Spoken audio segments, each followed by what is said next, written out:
01. Los órdenes. En la antigua Grecia, probablemente en torno al siglo VI a.C., los arquitectos y los canteros desarrollaron un sistema de normas y directrices de diseño que se pudieran usar en cualquier edificio, cuya construcción se basara en la columna. Más adelante, estas directrices se conocieron como los órdenes y llegarían a tener una influencia enorme no solo en la antigua Grecia y Roma, sino también en la arquitectura posterior de toda Europa, América y el resto del mundo. Los órdenes se reconocen fácilmente por sus columnas, en especial por los capiteles, los detalles arquitectónicos que coronan la columna.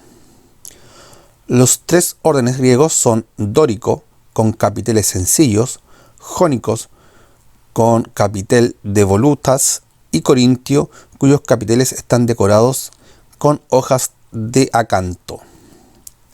El primer orden que apareció fue el dórico simple. Según algunos estudios, su diseño, labrado con destreza por los canteros griegos, tiene su origen en edificios de madera. Los templos dóricos, como el de Heraión de Olimpia, se remontan a aproximadamente 590 a.C. El jónico apareció poco después, mientras que las primeras columnas corintias daban del siglo V a.C. Los romanos añadieron dos órdenes más a estos tres: el toscano, más sencillo, y el compuesto, muy adornado, que combina las volutas del jónico con las hojas de acanto del corintio. El entablamento y sus proporciones. En los órdenes hay que tener en cuenta muchos otros elementos, porque lo que sostiene la columna también forma parte del orden. Sobre la columna hay un dintel formado por tres fajas horizontales. La primera es el arquitrabe, que suele ser bastante sencillo. Luego está el friso, que puede contener adornos escultóricos.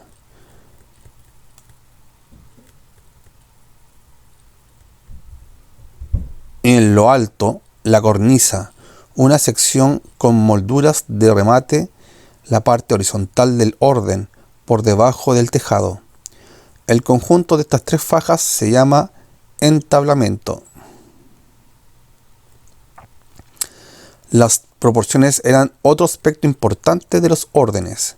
Por ejemplo, se pretendía que la altura de una columna guardara cierta proporción con su diámetro, para no parecer demasiado alta y delgada o demasiado baja y gruesa. De modo que la altura de una columna dórica griega clásica solía ser entre 4 y 6 veces la medida de su diámetro en la base. Las columnas se estrellaban ligeramente hacia arriba. También había parámetros para la anchura del entablamento con respecto al diámetro de la columna, y así sucesivamente. Una serie de normas básicas, los órdenes, por consiguiente, dieron a los arquitectos antiguos una serie completa de normas para proyectar cualquier edificio sostenido por columnas. Entre los griegos se trataba de templos, monumentos y demás edificios públicos importantes. Los romanos extendieron el uso de los órdenes y lo aplicaron en su gran variedad de edificios, desde las basílicas hasta las termas, aunque atendiéndose siempre a unas pautas básicas de diseño. Pero los órdenes solo eran eso, pautas. Los constructores y arquitectos hicieron un uso distinto de ellos. Así las volutas de un templo jónico, también detalles que las distinguían, y un cantero interpretaba las hojas del acanto del capitel corintio de un modo ligeramente distinto que otro. Incluso el sencillo orden dórico podía variar bastante en sus proporciones. Por consiguiente, Los arquitectos de la antigüedad griega y romana desarrollaron un sistema de diseño y proporciones que se podían variar creativamente para aplicarlos a una amplia gama de edificios públicos. Era un sistema que les resultaba práctico y dio como resultado unos edificios que incluso hoy se reconocen al instante. Orígenes de los órdenes.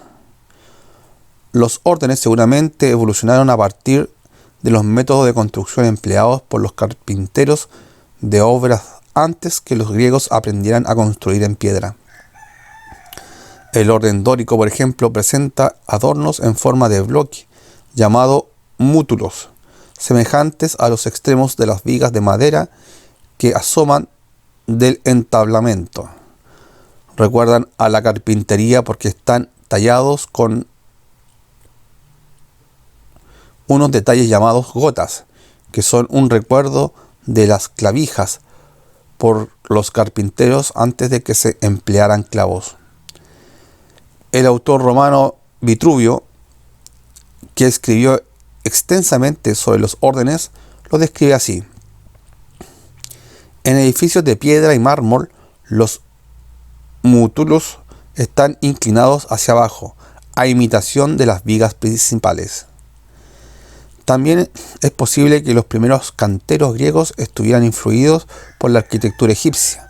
Algunas columnas de templos egipcios, como el altar de Anubis del santuario de Hatshepsut en Said al-Bahari, se parecen en muchos aspectos a las columnas dóricas. Una influencia duradera. Con independencia de su origen, el método de edificar usando órdenes tuvo una gran influencia. Los arquitectos renacentistas de Italia, los palladianos ingleses del siglo XVII y los arquitectos neoclásicos de los siglos XVIII y XIX, en todo el mundo recurrieron a los órdenes griegos. Los órdenes representan una de las ideas más perdurables de la historia arquitectónica, y aún hoy los arquitectos neoclásicos lo utilizan en sus proyectos.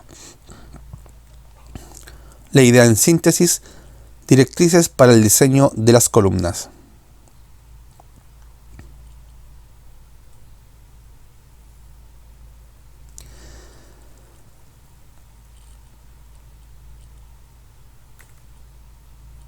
Vitruvio y los órdenes.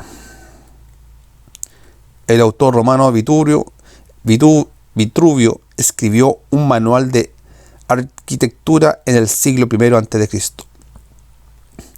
Este tratado práctico para arquitectos aborda en sus 10 libros muchos aspectos de la edificación, desde los materiales y la construcción hasta los tipos específicos de edificios. Vitruvio se extiende mucho sobre los órdenes, examinando sus orígenes, proporciones, detalles y aplicaciones en edificios como los templos. En un pasaje memorable describe cómo los 3 órdenes griegos, dórico, jónico y corintio, representan respectivamente la belleza de un hombre, de una mujer y de una muchacha. El libro de Vitruvio, con numerosas reediciones y traducciones a partir del Renacimiento, tuvo una gran influencia sobre los arquitectos de los siglos posteriores que rescataron el estilo clásico.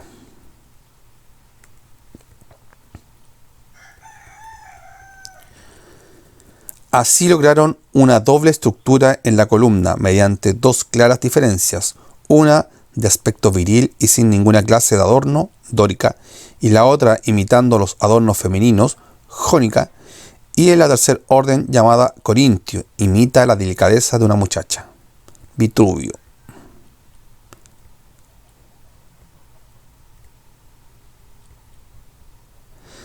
Caracteres fundamentales de la arquitectura.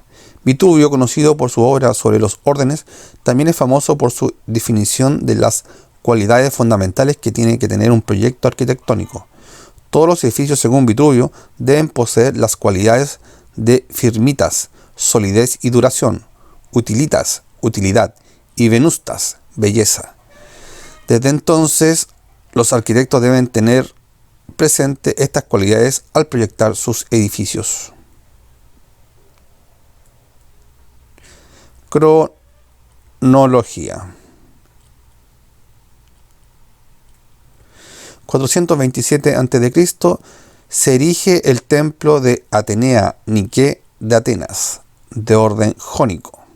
334 a.C. se construye el monumento al Córega Lisícrates, una de las mayores construcciones corintias. Cerca del 48 a.C. se construye Torre de los Vientos de Atenas, de orden corintio. Cerca del 25 a.C., Vitubio escribe De Arquitectura.